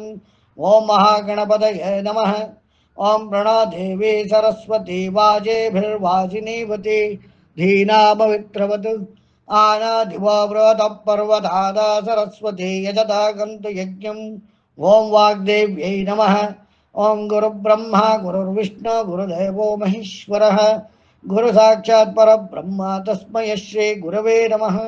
ಓಂ ವೇದಮಾತಾ ನಮಸ್ತುಭ್ಯಂ ವರದೆ ಕಾಮರೂಪಿಣಿ ವಿದ್ಯಾರಂಭಂ ಕರಿಷ್ಯಾಮಿ ಸಿದ್ಧಿರ್ಭವತು ಮೇ ಸದಾ.